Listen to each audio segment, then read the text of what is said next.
Salut, c'est Doug, j'espère que vous allez bien. Aujourd'hui on va parler figurines parce que maintenant oui je vais parler aussi figurines dans sur cette chaîne. Et on va commencer avec du très lourd. Il s'agit de celle de Sangohan, la Master Star Piece. Alors on me l'a énormément conseillé, on m'a dit le Doc, si tu veux commencer par une figurine de Dragon Ball, choisis celle-là, elle est absolument géniale.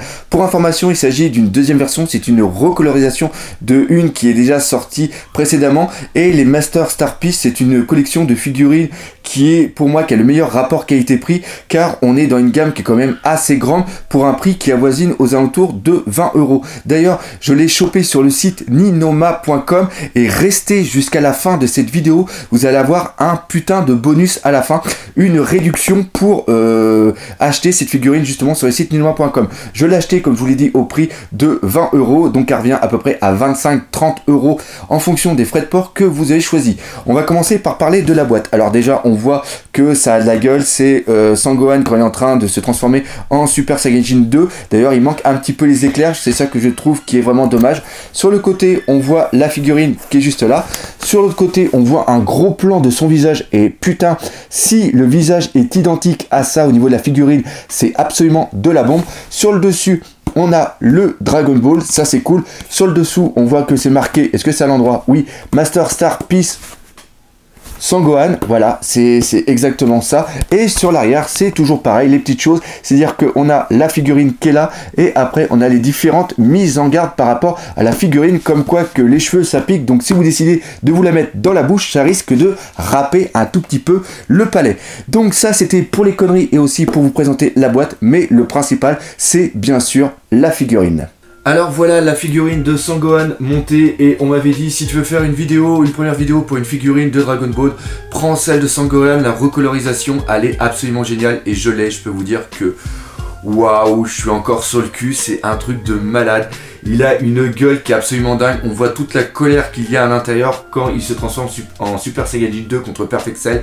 On retrouve vraiment toute cette colère, c'est présent au niveau du regard, on va voir tout ça en détail tout à l'heure, mais même au niveau des cheveux, la couleur, au niveau de la sculpture, de la couleur et des ombrages, il y a absolument rien à dire. Cette figurine est absolument géniale, sauf une seule chose. C'est quoi ce putain de truc de merde pour tenir la figurine? Oh les gars, réveillez-vous, ça dénature complètement la figurine. Vous aurez mieux fait de faire un putain de socle tout petit avec quelque chose. Ce truc rouge qui sert absolument à rien, c'est de la merde. On va commencer par regarder la tête et plus particulièrement la coiffure de Sangohan, car au niveau des figurines des Super Saiyajin, c'est souvent le problème qu'il y a. Et là on voit que tout est absolument parfait, que ce soit au niveau des mèches, franchement c'est absolument génial. Le fait aussi qu'il y ait plein de petits traits noirs à l'intérieur, ça renforce le volume et c'est absolument génial. Regardez-moi, toutes ces mèches sont vraiment grosses et elles reprennent vraiment ce qu'il y a dans l'anime, mais le plus important, ça reprend aussi ce qu'il y a dans le manga. Et encore une fois, les figurines de Dragon Ball, pour ceux que j'avais il y a quelques années, c'était souvent au niveau de la coiffure où des fois ça partait en couille, et là c'est absolument génial. Je trouve qu'ils ont vraiment bien réussi et la couleur jaune est vraiment parfaite.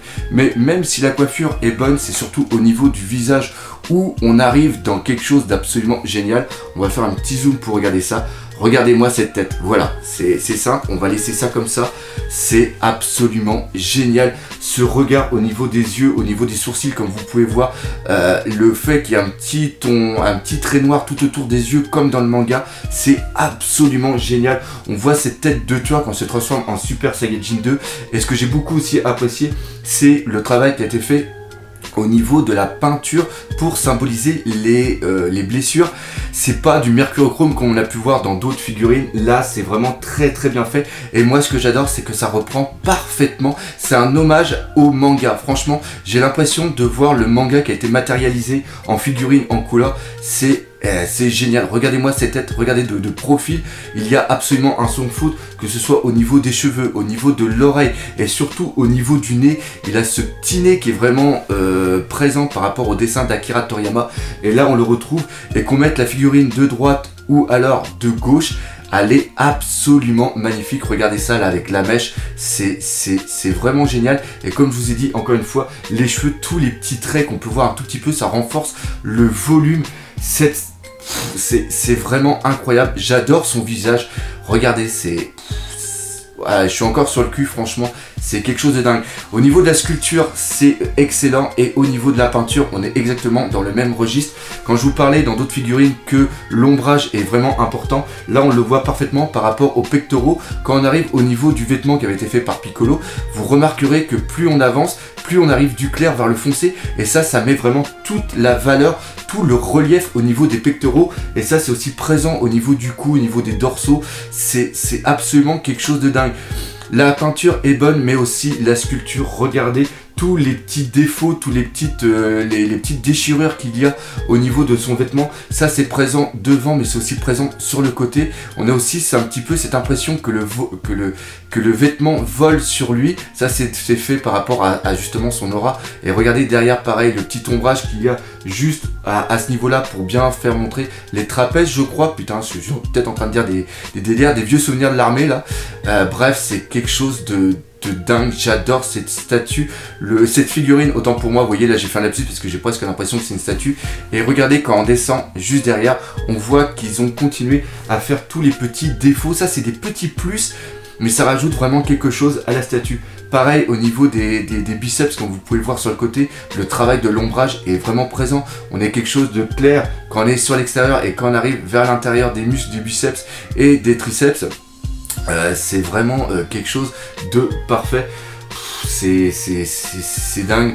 On va faire un petit zoom hop, de l'autre côté pour voir vraiment cette position de Sangohan qui est absolument génial. Alors oui, le petit défaut au début que je savais pas, c'est au niveau de la ceinture. La ceinture là est rouge parce que c'est une recolorisation, et la première version était bleue, et ça c'était par rapport justement, le bleu c'était par rapport à l'anime. Mais en faisant quelques recherches, la ceinture rouge c'est quand il y a eu la recolorisation par rapport à Akira Toriyama au niveau du manga, où la ceinture a été mise rouge. Et c'est pareil, on voit toute la peinture, tout le travail qui a été fait. Regardez pareil au niveau des mains, c'est vraiment génial. Je vais faire un petit zoom, je sais pas si on va bien le voir. Justement, regardez les mains, c'est absolument génial. Il y a plein de détails dessus. C'est quelque chose d'absolument incroyable. Franchement, je suis encore sur le cul par rapport à cette figurine. Et vraiment, tout a été fait pour qu'elle soit parfaite. Regardez au niveau des jambes. On arrive pareil au niveau du pantalon à avoir pas mal de petits défauts au niveau, enfin pas de défauts, mais c'est les déchirures, comme quoi qu'il est vraiment en battle. Regardez ça, c'est vraiment génial. Et encore une fois, c'est pas du mercurochrome, on a vraiment l'impression d'avoir une blessure, et ça reprend parfaitement ce qu'il y a dans le manga. On voit juste à l'arrière, là on voit que les couleurs sont un peu plus claires vu que c'est justement l'intérieur du pantalon. Tous les détails, tout a été extrêmement bien pensé. Pareil, vous pouvez voir ici, là juste un petit défaut, une petite déchirure. Ça va même être repris vers le bas du pantalon. Là pareil, tout est présent. Et il y a même de l'ombrage à l'intérieur et une blessure. Franchement, pour une figurine de ce prix-là, on est dans quelque chose d'absolument génial. Alors bien sûr, le défaut que j'ai de cette figurine, c'est, comme vous l'avez pu le voir tout à l'heure dans la présentation, c'est le truc rouge. Mais le truc rouge, on peut quand même l'enlever, et la figurine tient quand même assez bien, ça on peut le dire. Donc les pieds c'est pareil, il y a pas mal de petits ombrages, et on retrouve aussi tous les petits défauts, toutes les petites déchirures dans le bas du pantalon. Bref, une figurine absolument géniale. Je m'attendais pas à ça du tout. On m'avait dit qu'elle était belle, mais à ce point là c'est quand même quelque chose d'absolument génial. On va remonter un petit peu pour faire voir la figurine en entier parce qu'elle le mérite. Hop, et là, regardez ça, c'est quelque chose de malade. Franchement, un gros coup de cœur. Si vous voulez la figurine de Sangohan, je ne peux que vous conseiller cette Master Star Piece. Donc voilà, comme vous avez pu voir, j'ai vraiment adoré cette figurine de Sangohan. D'ailleurs, si vous aussi vous voulez l'acheter, j'ai une très bonne nouvelle pour vous. Ninoma.com m'a offert 10 coupons rabais qui vous donnent droit à 30% de réduction. Donc les 10 premiers qui achèteront cette figurine avec le lien juste en dessous dans la description et aussi le code, vous aurez 30% de réduction. Merci encore une fois à Ninoma d'avoir fait ce cadeau pour mes abonnés. J'espère que vous aurez bien apprécié cette review de figurine. Si c'est le cas, n'hésitez pas à me le dire dans les commentaires. De toute façon, je vais en faire d'autres. Regardez derrière moi, il y a une grosse figurine de Sangoku, et ça c'est sûr que je vais vous faire une petite vidéo là-dessus. J'ai aussi l'intention d'acheter celles qui vont sortir en 2016, c'est-à-dire celle de Goku Saiyajin 2, celle de Goku Saiyajin 3 et aussi celle de C18. Comme d'habitude, si vous avez bien aimé, n'hésitez pas à partager, liker, laisser des commentaires, abonnez-vous, ça c'est quand même assez important, et défoncez la gueule de ce putain de pouce bleu. Et nous, comme d'habitude, on se dit à bientôt pour de nouvelles vidéos des passions du doc. Et puis bah voilà, c'est tout. Allez, salut mes merdes.